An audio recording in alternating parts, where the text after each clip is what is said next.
those who are kind of more interested, they Right. can consume that as well.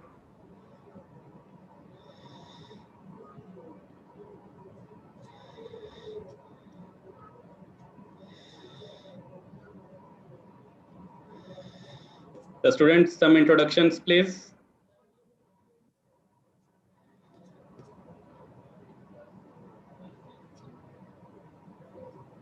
I think we have a sizable audience now. 24 plus people have joined in.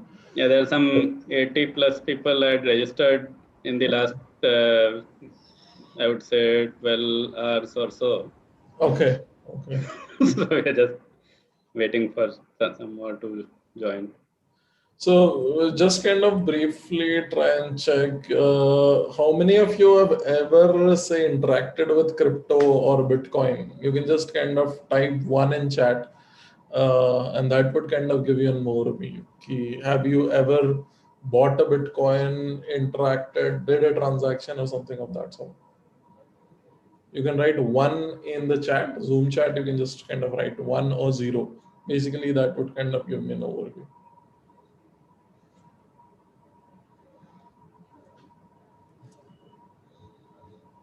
One. This Supratim has tried it. Okay. So we have one. Bishop Pratim, good to hear. So Gaurav, Bishop Pratim is interning with us. Okay. He's Nice. an MBA student. Nice. Okay.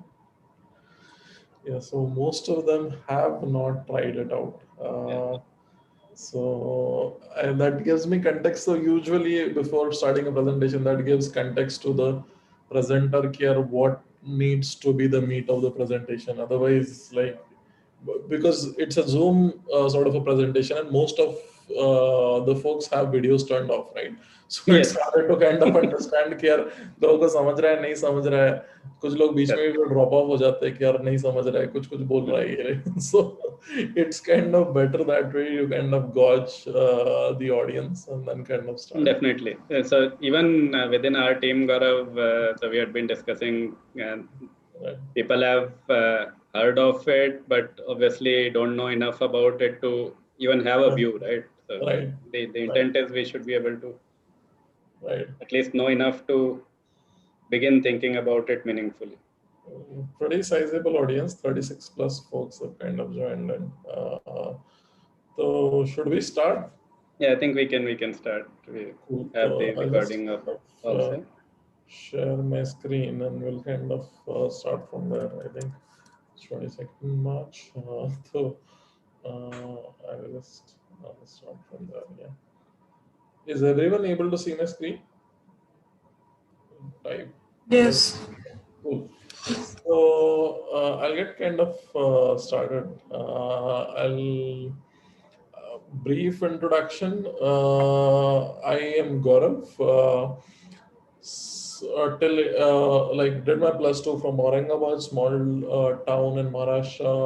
Did my engineering from IIT Kharagpur, bachelor's plus masters. Was fairly confused as most engineers are in India. Kya karna kya? I took the classic sort of objective approach that like typically you take in all these sort of exams. So I had 44 things that were out there कि यार मैं either teacher बन सकता हूँ या फिर IAS कर सकता हूँ या ये कर सकता हूँ ये कर सकता हूँ, all of those sort of 44 things, and I started eliminating all of them from starting from my first year to my fourth year. So I was in a 5 year course. So by the end of fourth year, I was pretty clear कि यार मेरे को ये चीजें नहीं करनी है. And that's when entrepreneurship was something that I got kind of keen on. Graduated, worked with a firm called ITC for 45 days, and quit on an Independence Day. Started working full time from then. So my first company was Dahake, which we scaled to about 10 million plus users, raised a round of funding from Chris Gopal Krishnan and a Japanese firm called BNext. And in 2017, we kind of got caught with the crypto bug.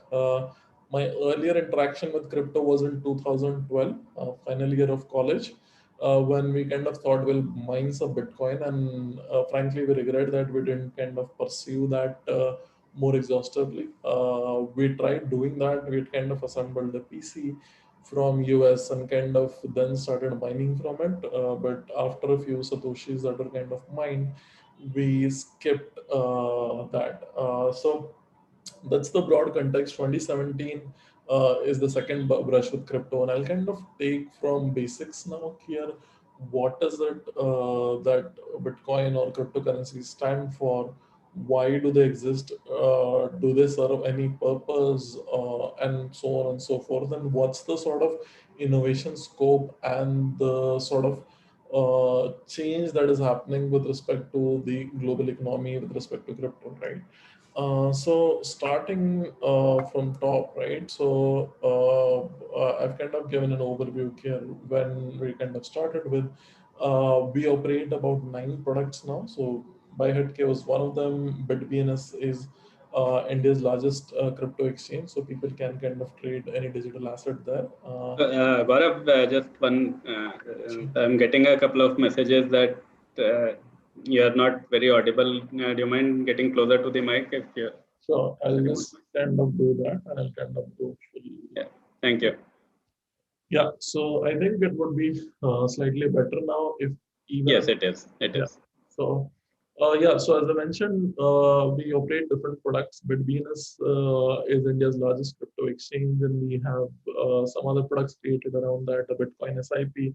And we also have a unique product called usemycards.com, which helps consumers who are transacting online to find someone with a specific bank card. So if you don't have, say, an Axis or a Citibank card, you can find someone who will place an order and you save money there. So that's the overall genesis. We started with this, and I'll kind of now walk through here what's Bitcoin, and with respect to Bitcoin, why does it kind of have a certain value, and what have been the things that have kind of happened over a period of time, and where do we kind of see where things are going. And then after Bitcoin, we'll kind of look at other alternative cryptocurrencies, what's the playground there, what is happening there, and so on and so forth, right? So Bitcoin was the world's first digital currency that kind of gained mainstream adoption. There were attempts before this, right, starting from 1970. But overall, for certain technologies, it is that you need to have certain critical mass or a critical technology underpinning that to make it work. For example, an Uber would have never worked out unless smartphones came into being. Right? Like Uber worked because smartphones kind of started becoming omnipresent. GPS was kind of directly available in terms of location data and all of that, and that's why Uber as a tech company could kind of exist, right? So. Similar to that, with respect to Bitcoin, with respect to the network effects in terms of how many people had access to internet and all of that, those also played a critical role. So what is the genesis of Bitcoin? Like, why did Bitcoin come into place, right? So I'm not sure how many of you know about 2008 financial crisis. I assume most of you would be around 24, 25-ish. 23 to 27 is what I'm kind of pegging the bracket in terms of the age. But if you've heard of the 2008 financial crisis, what essentially happened there was banks became greedy, created a riskier financial instruments, which they kind of sold to people, and the system kind of came collapsing down over a period of time.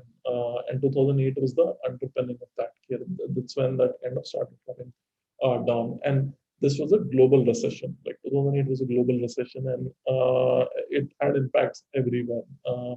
And when you kind of see that into the context, right? So what say Satoshi said, Satoshi Nakamoto is the anonymous founder behind Bitcoin, who said कि if uh, in terms of money or power, if you give access or control of that to someone, it is bound to get misused over a period of time. So, and that has happened even in India. So, even in India, a lot of the banks that have functioned have kind of did activities that ideally they should not have done. So kind of giving loans to people which were not worthy of them, and then kind of escalating the NPA situation in India.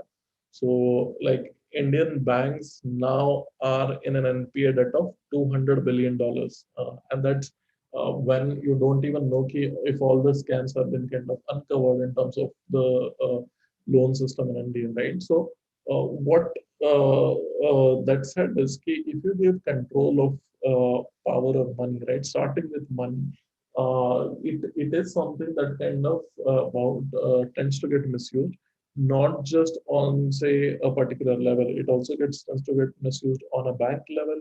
It also tends to get misused even on a country level. So there are countries who have taken very, very oblique stances in terms of how things should kind of function. So, say countries deciding to kind of go to a war for any particular reason, or say countries kind of devaluing certain things inside the country that are kind of the major source of bread and butter for people. So you see a lot of these nations: Zimbabwe, Venezuela, Iran, Turkey, so on and so forth. And if you kind of see the history of these nations, right? So Venezuela was the third richest country in the world, third richest. So it was US, it was UK, and it was Venezuela, which is the third richest country because it's a very petrol-rich sort of a country. Second largest reserves of petrol in the world. Oil reserves were kind of pretty massive. But now Venezuela is kind of in a poor state, like as in it's not in the top 100 plus countries that are kind of out there, and people essentially there. So Venezuela's currency is called bolivars, and people do not accept bolivars to sell anything. People would rather accept a pair of slippers or bread or eggs or anything else that you would kind of give them instead of accepting the local currency. And this is a situation that kind of comes because of hyperinflation. So essentially, there is a lot of money printing that has happened, and the government kind of did it at this point in time. It's not the bank doing it; it's the government that has kind of done it. So essentially, what Bitcoin says is that the 2008 white paper kind of came in, and it said, okay, if enough number of people kind of believe this is a form of currency or a medium of exchange, it tends to kind of hold that value. So money is nothing but a construct where a certain number of people kind of believe that this should be the form of exchange that way. So in certain geographies, it is kind of defined by the law of land. So sovereign money kind of works that way. But case in point with Bitcoin, right? So think of it this way: your Indian rupees are not valuable in a country like Nigeria, or say Turkish lira is not valuable in India. To a large degree, dollar had kind of that reserve status in terms of being the settlement layer, where every country and people would be fine taking dollars. But over a period of time, what happens is that digital equivalent of something always replaces an analog equivalent, right? What I mean by that statement is, case in point, say a bookstore, a physical bookstore versus something like a Flipkart, which was an online bookstore, or an Amazon, which was an online bookstore. Amazon became 1,000 times bigger than any physical store could ever kind of become, right? And that's true with every single thing that we kind of do. So case in point, say postal mails, right? Postal mail जब to a certain extent digitized हुआ, SMS was one form of digitization. So postal mails का जितना peak volume था, उससे ज़्यादा SMSs एक घंटे में होने लग गए, right? And then again, what happened with WhatsApp was कि SMS का जो peak volume होता था, वो WhatsApp में एक घंटे में होने लग गया, right? जो SMS के एक दिन में होता था, वो WhatsApp में एक घंटे में होने लग गया. So on and so forth. Here, usually a digital equivalent kind of usually outpaces the growth an analog equivalent would have. And what has happened with Bitcoin is that it is the founders anonymous. No one kind of knows who is behind it. There's no country that has kind of created it. Most countries have tried restricting it in some form or the other, but they have not succeeded. And overall, at the end of it, they have kind of resorted to regulations. And it has become a decentralized form of medium of exchange, and it is now gaining critical mass, right? So why does gold have value? Because gold is decentralized in nature. No government controls the rules defining gold, and overall, it has been a store of value for the last 5,000 plus years. So that's the overall perspective, even with crypto. Now, with respect to crypto, right? How do we get access to crypto? So I'll kind of briefly cover this because in order to understand anything, you should kind of ideally try that thing out. Like that's the first way to kind of understand something. Try with a small amount and figure out here what how does this work, what all things are involved, and all of that. So typically, if you want to buy Bitcoin, you would need to kind of do it through something called as exchanges. So the way stock market works, where you have retail brokers like Zerodha, ICICI Securities, and all of that, which plug into Nifty. It's similar in crypto. You don't have retail brokers who directly have exchanges. So you kind of sign up on exchanges. So we run an exchange called BitBNS. BitBNS stands for Bitcoin Buy and Sell. And we are the largest exchange in India on a monthly basis. Last month we did volume of upwards of $1 billion that kind of traded on the platform in Feb 2021. Um, and we kind of follow all the norms like KYC compliance. You have instant deposits, instant withdrawals, 24 cross 7, cross 365, and the markets are always kind of operational. And we also have some pretty interesting products on top of that. But as a whole, if someone wants to take an exposure to Bitcoin or crypto, an exchange is a way through which you kind of do it. Now let's look at Bitcoin's monetary policy, right? So Bitcoin defined a new form of money where if enough number of people treat that as a medium of exchange, it becomes that overall, right? So Bitcoin supply was kind of capped through a cryptographic algorithm that it would be 21 million Bitcoins overall that could ever exist, and the rate at which they can kind of come and all of that was kind of defined. So Bitcoin started in 2009. 2009 is when the first Bitcoin got mined, 3rd of Jan 2009. Satoshi kind of mined it and then it was kind of sent to someone. And then uh, overall, what is meant by mining here, right? So why does a Bitcoin network is different from, say, something like a transaction network like a UPI node, right? So with respect to Bitcoin, right, what happens is ki every single transaction activity that is kind of happening is an independent record on top of a ledger. Okay. So think of it this way: ki me sending money to you in the form of Bitcoin, or you sending money to someone else in the form of Bitcoin. All those transactions are recorded. Those transactions are kind of tied inside a block. Okay. And that block is locked using a cryptographic key. So basically उस block पे transactions encode करके उसको ताला लगा दिया गया, ठीक है. And once someone who is a miner basically verifies those sort of transactions and breaks that code, that set of transactions get confirmed and money from my wallet in form of Bitcoin went to you. And it could be anywhere across the planet. I can send it from India to Argentina to Australia to something, and the transaction gets done within 10 minutes. No other payment mechanism is as fast as that in terms of movement across the world and at that scale. So even if you are trying to move $4 billion worth of Bitcoin, it would still cost you this $5 or $10. So it's that efficient as well to kind of be a large scale settlement layer.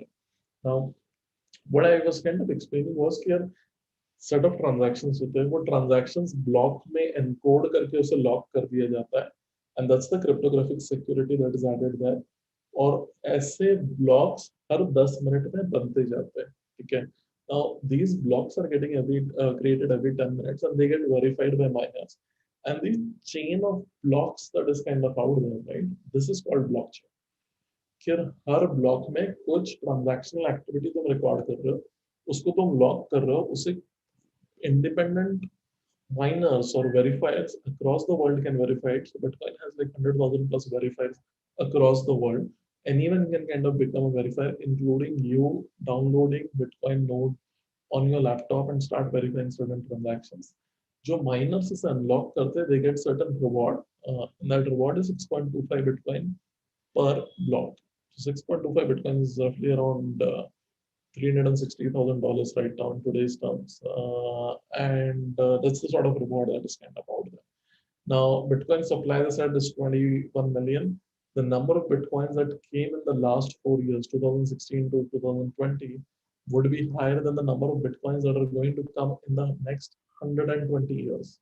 4 साल में जितना है would be higher than the amount that would come in the next 120 years.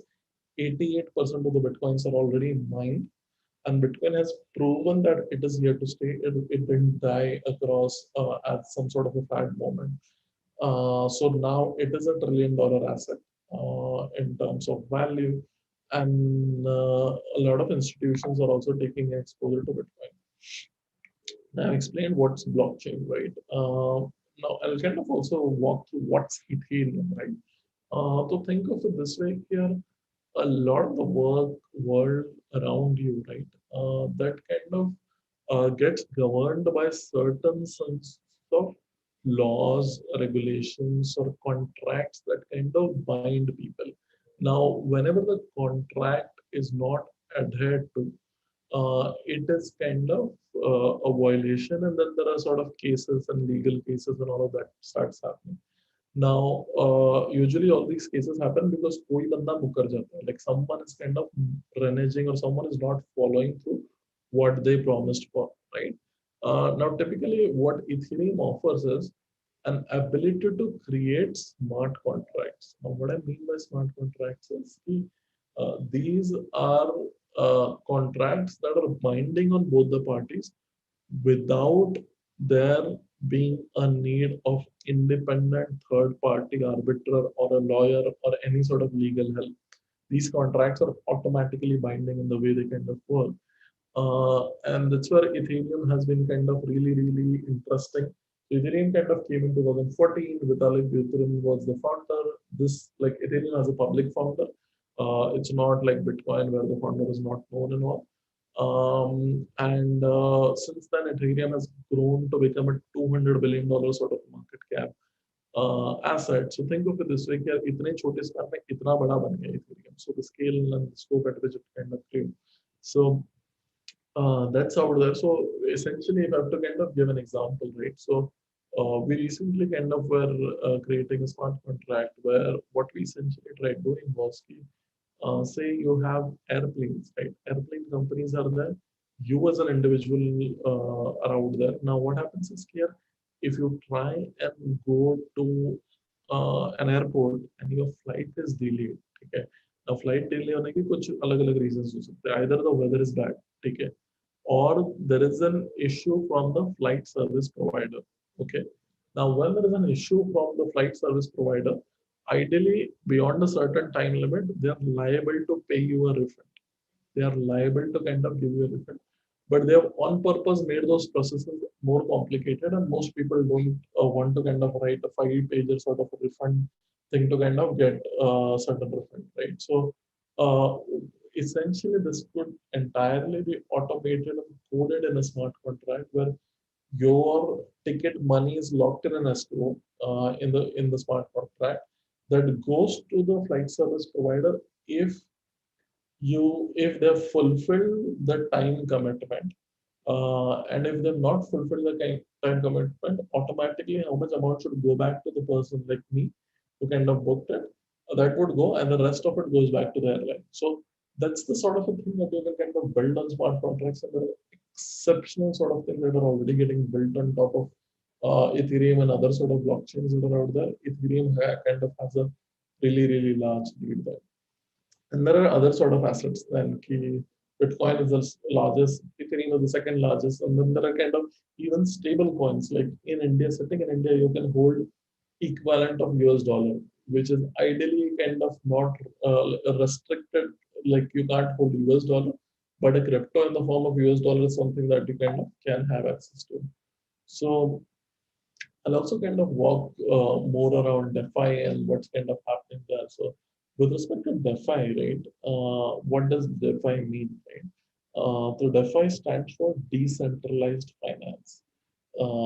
And you have DeFi and you have TradeFi. TradeFi or CeFi is centralized finance or traditional finance. And typically, what is happening is that there is a lot of upheaval that is kind of happening. Traditional finance was not very accommodating. तो मतलब challenge ये देख लो कि अब traditional finance में होता क्या है कि यार जिसके पास ऑलरेडी पैसा है उसको और पैसा देने के लिए पीपल आर कीन मतलब से a person like Vijay Mallya gets a loan of even 9,000 crores but a pani puri wala doesn't even get a loan of 10,000 rupees, right? And you see the disparity. That person is more likely to return money much faster, and he needs a very, very small amount of capital, vis-a-vis someone else kind of taking a massive sort of a loan. Right? Now, this is broken in the current infrastructure because the incentives kind of make it work that way. It's better to kind of serve the top 1, 5, 10 percentile of the audience. Now, with respect to crypto, right? Crypto is trying to democratize all of that, right? Now, case in point, like there is a global arbitrage vacuum that kind of exists. That just to kind of give you a sense of what interest rates are out there. Can anybody guess what would be the bank interest rates in a place like Japan? Like for Japan, anybody like for India banking interest 5-6-7% होता है. Can anybody guess it for a country like Japan?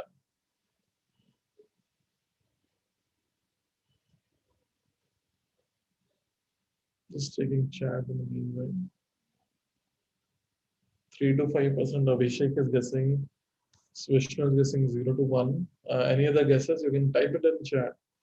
And Manish is saying 0 or negative. Okay. 1-2%. Shafiya Zainab. Okay. So overall, the interest rates in Japan are about 0.2%. Okay.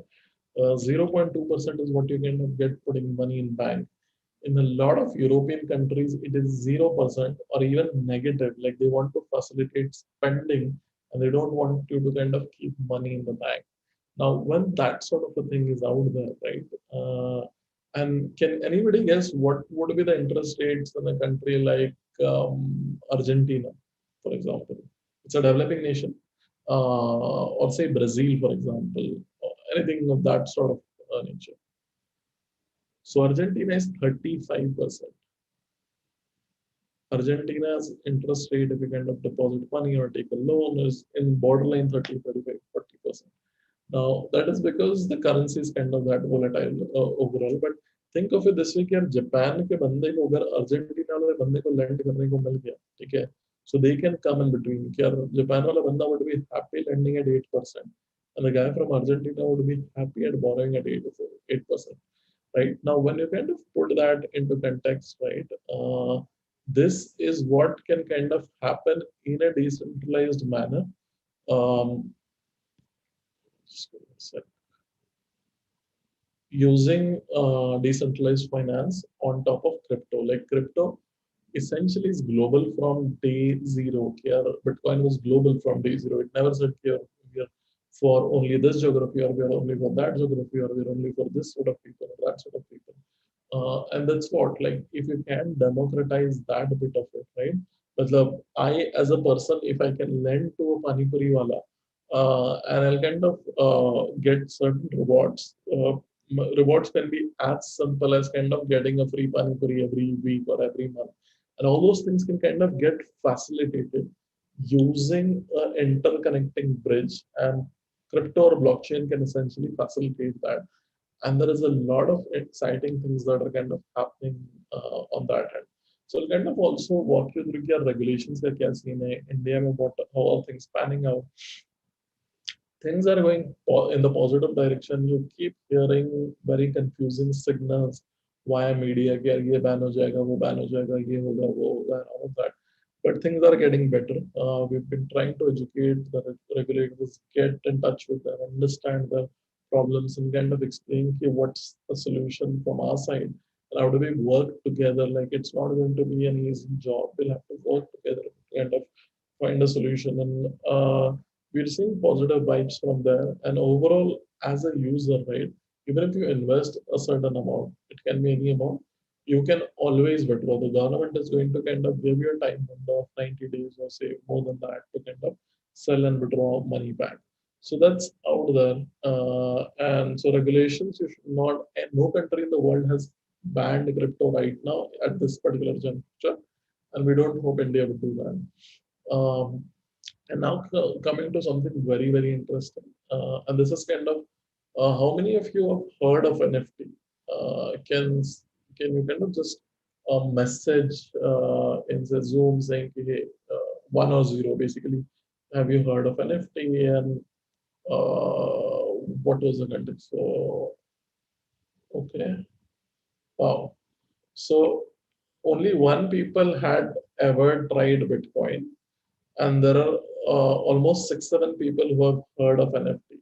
Now that is very, very interesting. And I'll just kind of give a broad overview here NFT hota kya and what's kind of happening there in that space and what's an opportunity area as well, right? So non-fungible tokens is what they're kind of called. And basically the entire premise remains of the fact here you can create something unique. Okay. So what happened with digitization is duplicacy became really, really easy. So you can duplicate an MP3 file from your laptop to someone else's laptop or a movie from one to other and copy paste and all of that. And that was kind of a problem. It kind of created a lot of problems, piracy and other things kind of started happening. There's no way to distinguish one from another, right? For a normal person, there's no way to kind of distinguish one from another. And the second is even say if I am say an art connoisseur and I own the Mona Lisa painting, for example, right, or say Kohinoor or anything of that sort. A lot of these art connoisseurs do want to kind of showcasing hey they have these sort of unique things with them, but they can't call every single person on the planet to their home to kind of show it. And just kind of taking a photo and sharing it is not going to prove that, right? That's what that uniqueness, if that could be time stamped and connected on blockchain, it becomes really powerful. On blockchain, every person on the planet can kind of view it. If it's wrong claim, someone can kind of file a counter claim and kind of prove like they are correct and all of that. And all those sort of things kind of happen. So again, NFTs primarily have been built on top of Ethereum. It's called the ERC 1721 framework. And you can kind of create multiple NFTs. And recently, there have been songs, albums that have kind of got NFT'd and they've raised millions of dollars. And even one art piece that was kind of bought recently that was for $69 million. $69 million is one of the highest purchases for artwork of any kind over time. It's the third highest overall. And that's the sort of power key with a digitized identity of any particular asset you own. You have the option to kind of showcase it, saying, hey, I own the rights of this. And this is something that I kind of have.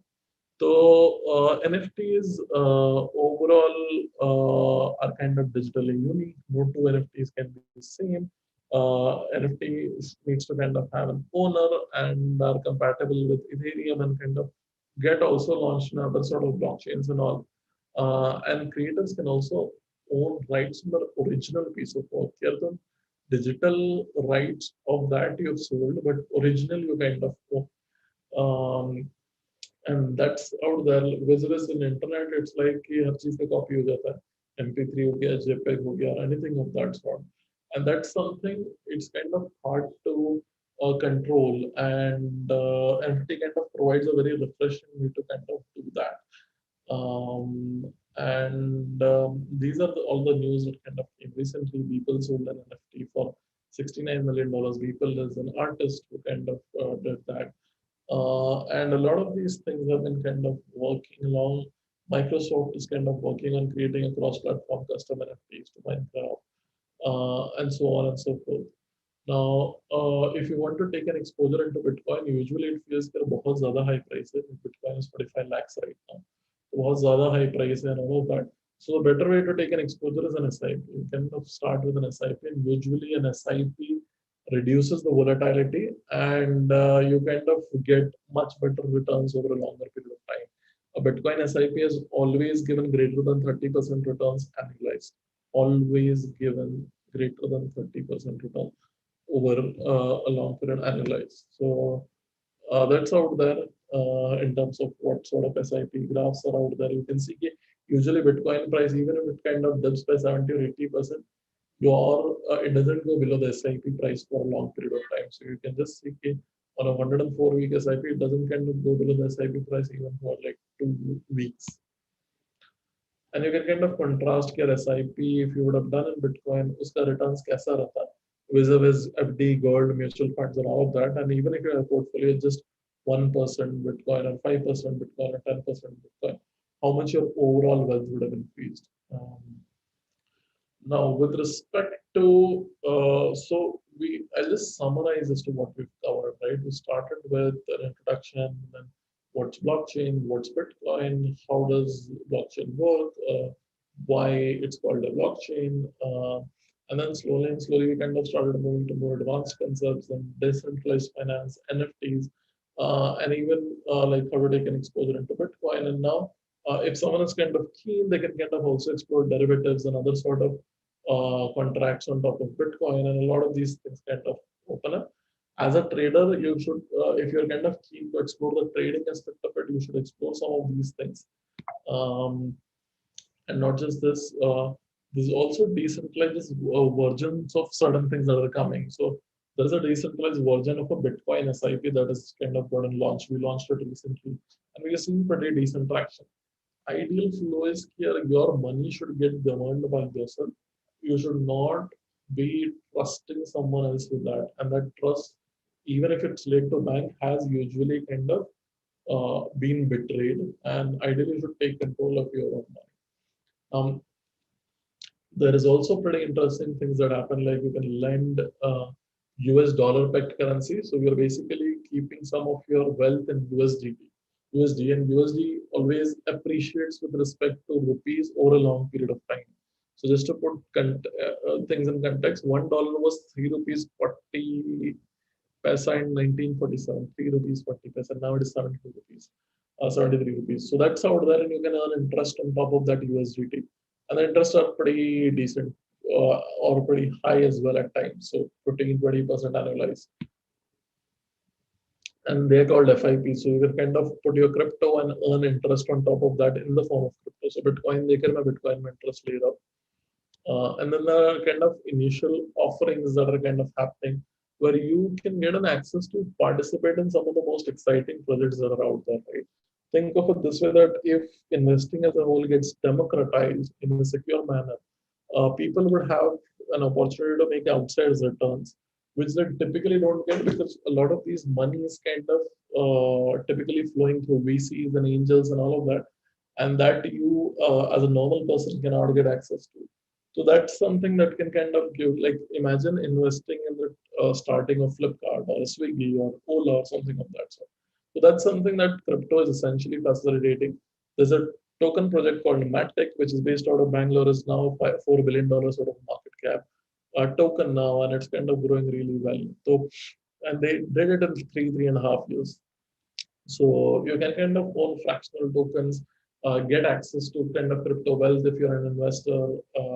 Investors kind of get access to particular perks on top of the service that they're kind of investing in, all of that. We recently did it for an actual company which delivers meals in Bangalore. They kind of deliver about 5,000 meals every day. And they're kind of building a pretty sophisticated platform around meal ordering. They want to change how India orders meals. And we kind of did for them in the form of an initial offering. And that's out there. I kind of want to take questions and understand here whether this was in any way helpful. If not, that also you can tell me so I can understand here QL Sunita. And we can kind of try and address some questions people might have.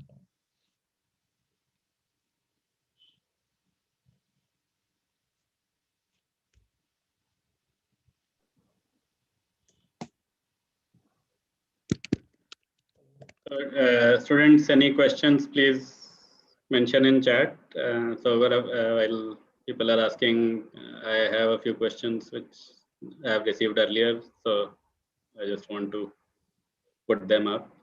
So one is, there's been a lot of chatter on governments wanting to kind of curb Bitcoin, potentially because it impinges on their sovereign rights around currency and so on. I just wanted to understand what exactly is the issue governments are having with regard to it. Is it uh, primarily around money laundering, or is it primarily around the security of the asset? Is it primarily around not being able to track who is holding what? I mean, there's multiple variables are there, Right. and what is it that is really bothering them, so to say? Right. So usually it is of that sort of a nature here. The governments usually are reactive rather than proactive, and they would want to restrict something that they are not very clear on, right? But like a lot of these things are solved problems. Like you can trace every single transaction that happens on top of blockchain. You can figure out where the funds are going, what sort of activities are linked to that sort of funds, and all of that.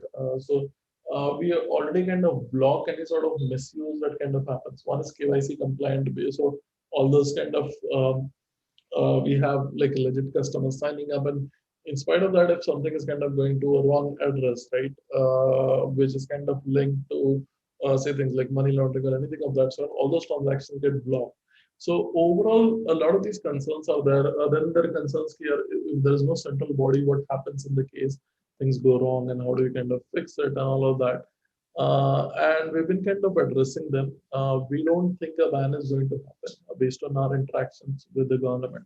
And things are getting really, really positive with international momentum picking up. Someone like an Elon Musk backing and kind of buying $1.5 billion worth of Bitcoin is a very, very strong validation. And we see that it's going to go further. Like some other corporate balance sheets are going to kind of also start investing money that way. So that's out there. I think there are a couple of questions on the chat section. I'll take that.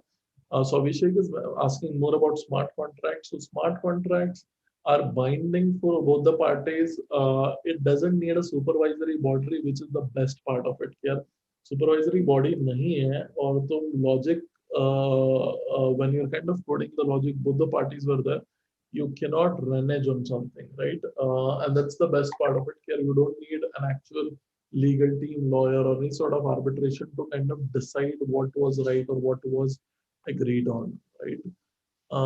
And Mahindra was asking what's NFT. So NFT is asking. I think he means NFT. I think he meant NFT. Yeah. So NFT stands for non-fungible tokens. Basically, proving digital ownership of something uniquely, it's something that blockchains are able to facilitate. Ethereum is doing that. So that's not fungible. Like typically होता ही है कि तुम्हारी 2000 रुपए की note और मेरी 2000 रुपए की note exchangeable. It's same, like it's fungible that way. But overall, with NFT, it's like uniquely you can kind of demarket certain sort of things and kind of ensure your uniqueness uska prove हो रहा है digitally, and that has kind of value. Will Bitcoin become fiat money even after which changes as well? So we should think of it this way: fiat money, like hundreds of countries, जो है मतलब 100+ countries में fiat money की value काफी change होता है. Like for example, Turkish lira, right? It dropped by 18% yesterday. 18%. Think of it this way: you are a retired person. तुम्हारी saving 1 crore रुपए थी और तुम्हारे value 18% एक दिन में गिर गई. तुम सोए थे तब 1 करोड़ थी, सुबह उठे तो 82 lakhs हो गई. See how harrowing that sort of a situation is out there. And that has been true even for a lot of geographies around the world. Would Bitcoin replace them? I don't think so. Bitcoin is more for being a store of value, where it kind of more closely depends on the surface of gold, like a better digital equivalent of gold. Gold is analog. you kind of have a better equivalent which is transportable across the planet and which can kind of move at speed. But to hold the Bitcoin, Gaurav, I just wanted to understand. So, for example, if you are holding cash, there is no real cost of holding cash, right? But to hold a Bitcoin, what is the kind of Right. broad transaction costs and holding costs which may apply? Right. So for holding Bitcoin, you can kind of do it in your own wallet. You can kind of do it on an exchange like BitBNS, जो कि simplified trading UI वगैरह provide करता है for people to do it. And then you can also kind of keep a hardware wallet. So hardware wallet are basically physical wallets. They look like pen drive. And in that you can store your Bitcoin. Bitcoin is virtual, so you don't kind of have a physical manifestation of that. But you can store that in the form of hardware wallets. Write down a key on a paper and all those sort of things. Primarily, 90% of the people store the crypto on exchanges because exchanges are the more safer destinations to kind of do it for initial sort of users. And when people get advanced, they can kind of get custody of their own assets. And if so, for example, if let's say someone is holding Bitcoins on BitBNS as an exchange, so does it have to get transacted there only, or can it be transacted anywhere else? How does it work? So it can be transacted anywhere else on the planet. You can kind of, if you buy a Bitcoin from Bitcoin, you can send it to any country in the world in a span of 10 minutes. You can also deposit money like Bitcoin from those countries back to Bitcoin, sell it and kind of withdraw money back. So quite a few freelancers also use us as a medium where they accept Bitcoin on their Bitcoin's wallet address, which is unique to them. And then they kind of sell it and then withdraw part of the money into their bank account. So a lot of these things are already happening, and it's happening at scale in countries where there is destability in terms of the entire economic climate that is out there. So one other question, Gaurav. So how does uh, the regulatory reporting work? Because a lot of this can happen without by circumventing tax laws and so on. Right. So how does that get taken care of? Right. So overall, in terms of regulatory part of it, as an exchange, we kind of follow almost 65-70% of the norms that are out there for equity brokers and banks and all of that. And even for users, we kind of have given them an access where a lot of these filings kind of become seamless. And we're trying to collaborate with, say, tax service providers like a Clear Tax or Tally and all of that, so that it becomes one click or a couple of click filing for most of the people in terms of who have traded crypto. So overall, things are going to kind of keep getting better in terms of that. And most people do not have a malice intent. Most of them want to kind of do it in a regulated, structured way. And kind of having regulations is where we see that sort of is going to help really, really, that would help a lot. And one other question is that, like you have a lot of these, yeah, for the stock market, you have entities like mutual funds and all, which allow you to invest in a pooled manner. Right. Is there something similar in India coming up for Bitcoins? I know globally there have been some funds who are Right. taking such positions as the primary asset, but are there any people trying to do that in India? Right. So as I said, like Bitcoin को trade करने का basic way इसके through होता है, exchanges के through होता है. Then you also like we run a product called BitDroplet, which is a Bitcoin SIP product where you can systematically invest into Bitcoin.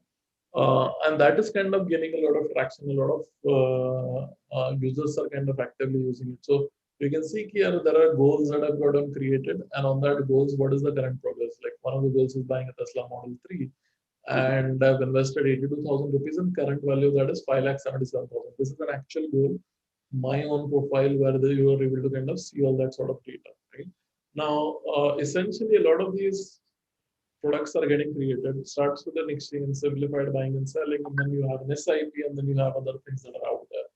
So that's broadly what it is out there. And I think more sophisticated sort of products are going to start coming for users where they can kind of participate into it. Got it.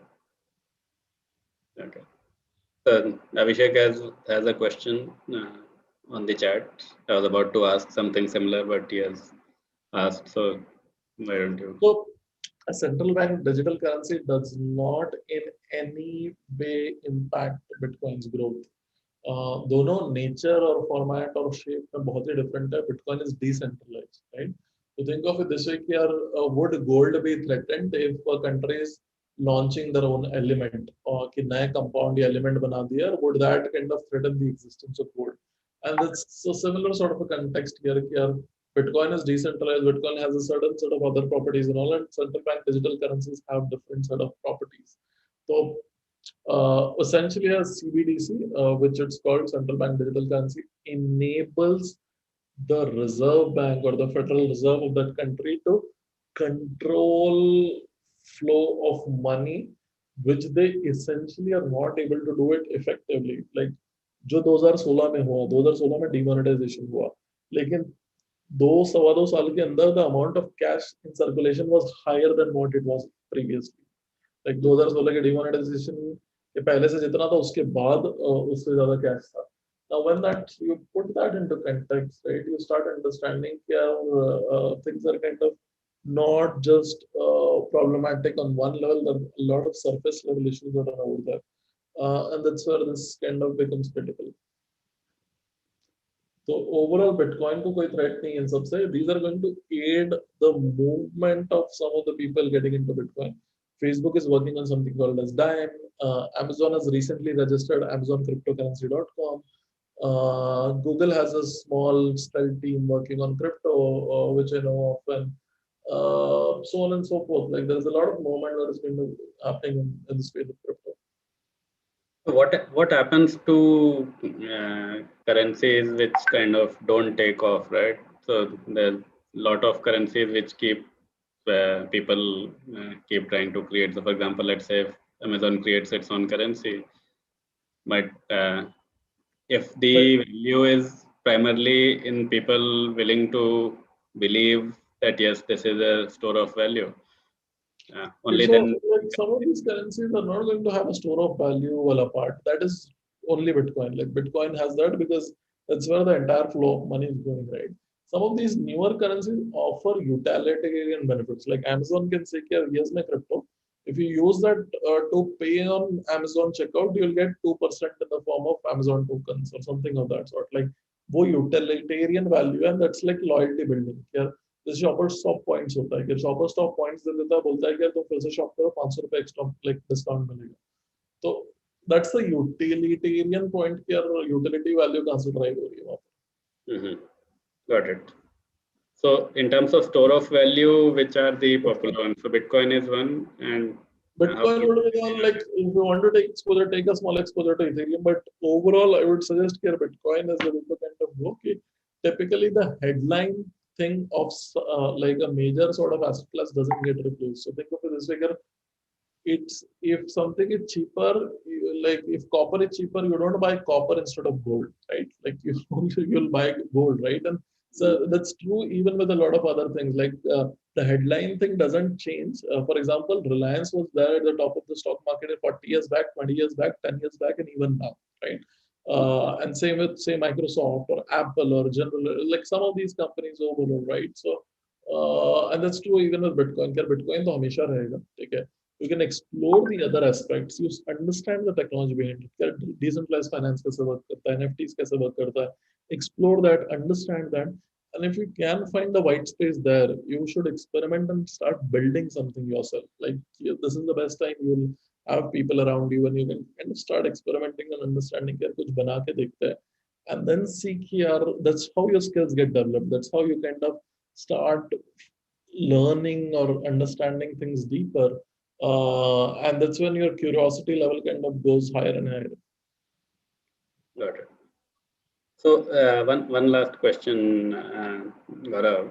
So for people who let's say want to play in blockchain or want to understand something deeper, are there any specific skills that they should have in terms of either technical skills or domain knowledge, or what is it that is Right. recommended for them to Right. You can truly understand? start with ground zero.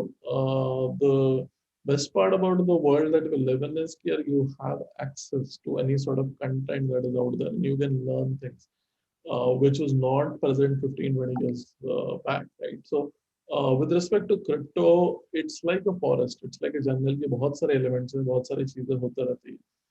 You start with a certain part, right? Like if you're inclined more towards on the tech side, if you're more inclined on to the business side of it, crypto business models को कैसे change कर रहा है, like bank के business model को कैसे change कर रहा है, and that is already happening, mind you. Like there are already protocols that have more money or value locked than even some of the top banks in India, like say seventh or eighth rank bank, whatever it would be. अगर उनका money locked is 10 billion, there are crypto protocols which already have like 25, $30 billion locked into them. जहाँ पे lending हो रही है, borrowing हो रही है, all of that sort of activities are happening. So figure that out. What is it that kind of attracts you? What is it that you're more keen on to? Business model वाला part learn करना है या फिर UX वाला part learn करना है, user experience पे focus करना है, क्योंकि ये सब white spaces है, ये सब चीजें if you kind of capture, understand and learn, you position yourself in something very, very critical as a sector which is growing exponentially fast, and reap the benefits. Like as another, think of it this way: here it is similar to becoming like being an Android developer in 2009 or 10, like जब smart app store आया था या फिर Play Store आया था. If you were an app developer back then, the value that you could have created would have been much larger, right? Or say an internet programmer in say 1995 or 1996, or so on and so forth, right? So typically, even with crypto, if you can kind of understand some of these aspects, work on some of these, कि यार इसके business model में ऐसे changes है, तो how do I kind of figure out कि can this be better and all of that, and start experimenting with things. Okay. Yeah. And one other thing, there's a lot of, I would say, negativity around the high energy costs that exist, right? So, can Right. you quickly cover that? A couple of things. 74% of Bitcoin mining is done by renewable energy, and there are reports around that, and I'll share the link. The second aspect is here, that's their way of verifying transactions and securing the network, right? You would not want the network security to be compromised for a certain thing in terms of saving electricity, right? Case in point, कल तुम्हारा bank बोल देगा कि यार मैं electricity consumption आधा कर दूंगा, लेकिन आपका मनी अभी 5% कम सेफर है. मतलब would you kind of take that sort of a deal, right? And that's kind of out there. Would you be willing to trade security for some of these aspects? It's something you should kind of put yourself in that example where you interact with a financial institution, and the financial institution is saying you this, yeah, we're going to start using less power or anything of that sort. And instead of that, you'll kind of, your security would be kind of lesser. Okay. Abhishek has one question. So true tokenization would be completely digitized currency and available. So Abhishek, it would be done over a period of time. It's not care abruptly रात में 8 बजे बुला के बोल दिया कि यार कल से तुमको बस ये ऐप यूज करके करना है. It is going to happen over a period of time. And India में मतलब there is a large population that has started doing payment transactions, like thanks to things like PhonePe, Google Pay, Paytm, and all of these. That penetration is pretty sizable already. That almost like every household or alternate household already has a person who does online payments.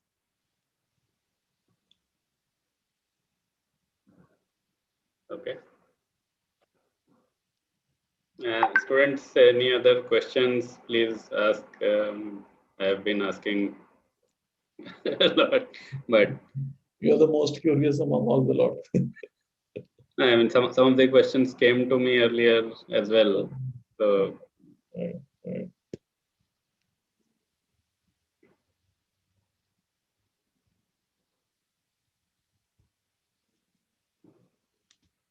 So looks like That's no more questions. Yeah. yeah, if any question comes, but I would definitely suggest people to kind of explore things themselves. Yeah. If you're attending webinars or seminars or something of that sort, ensure कि यार उसका तुम एक practical manifestation देख लो, ठीक है? Otherwise, a lot of these things that you kind of listen to or hear practically become useless if you don't try and implement or execute that in some fashion.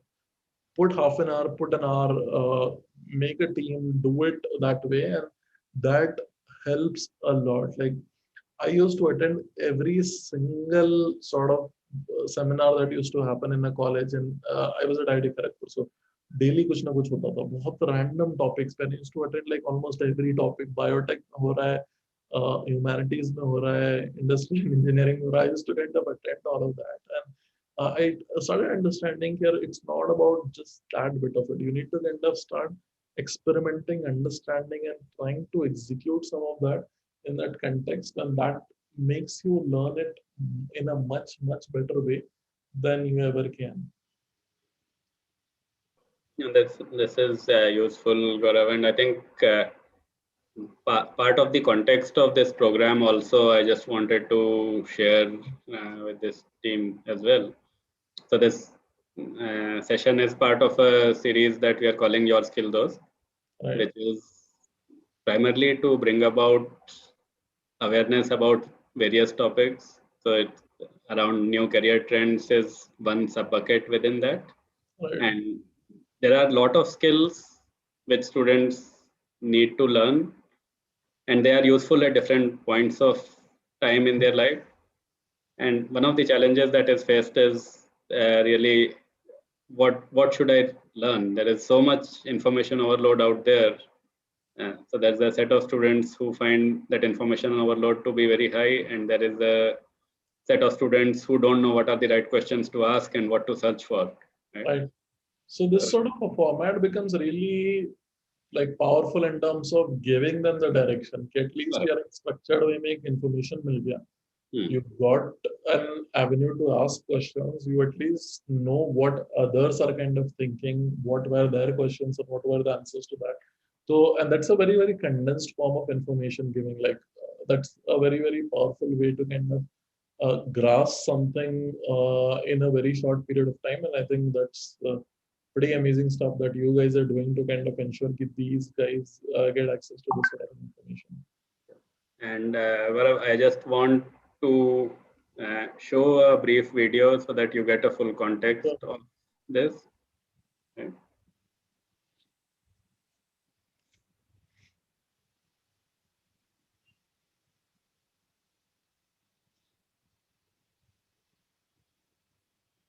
Is this visible?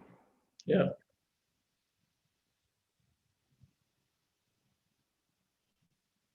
We usually get distracted by thoughts like, I'm unsure about my future. I lack confidence. I can't make friends. I'm not clear about my career goals. I don't have a good personality. I can't communicate well with others. I won't be able to secure a job.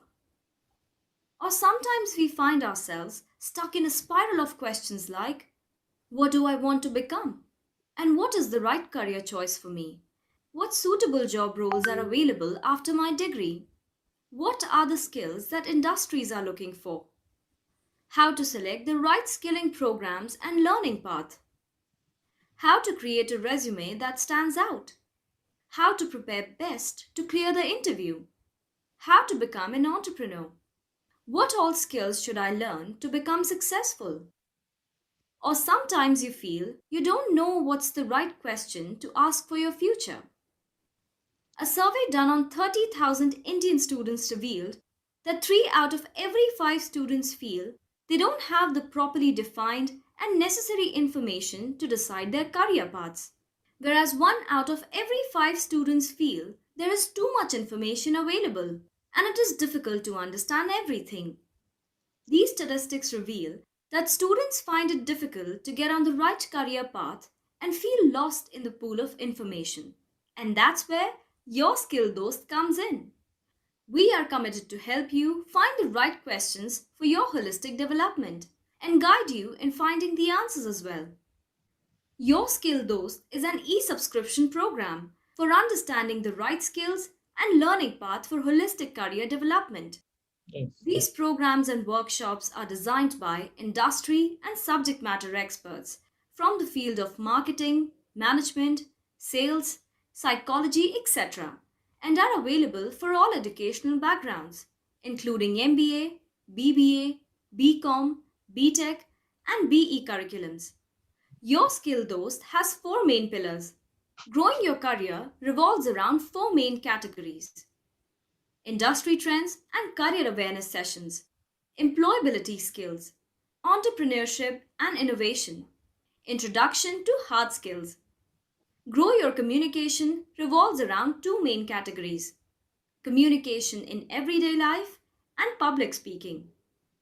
Grow your personality workshops revolve around three major categories: strengths and weaknesses, assess and develop, leadership skills, personality development. Grow Your Aptitude revolves around four major categories: verbal aptitude for competitive exams, quantitative aptitude for competitive exams, critical thinking, and problem solving.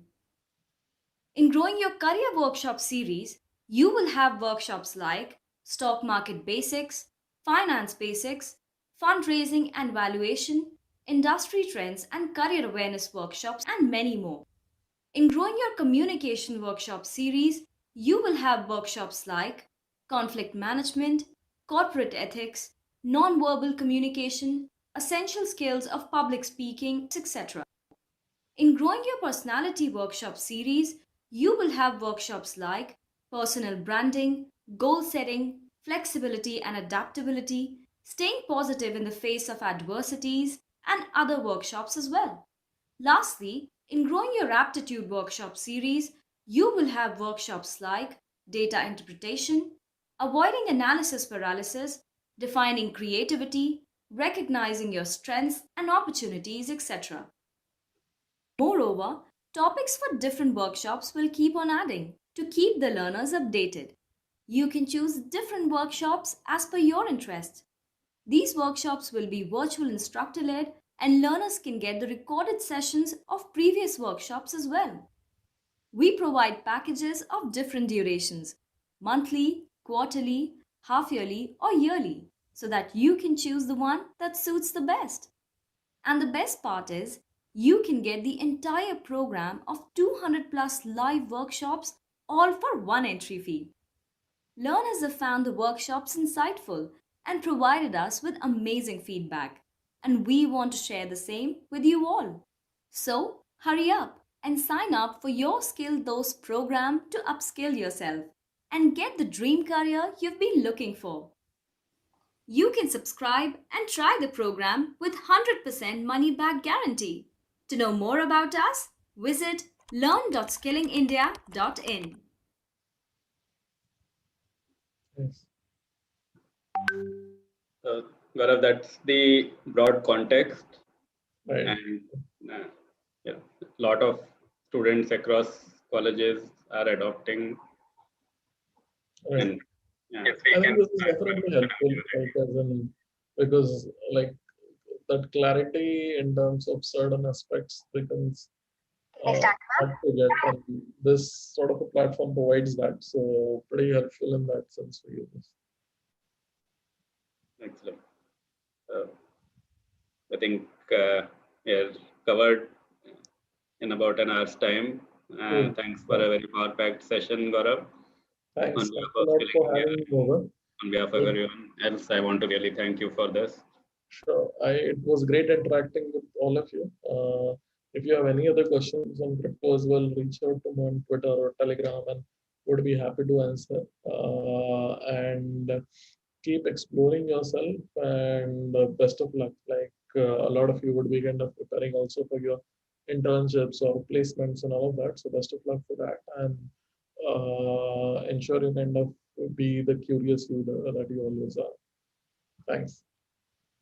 Thank you, Gaurav. Thanks, man. Bye.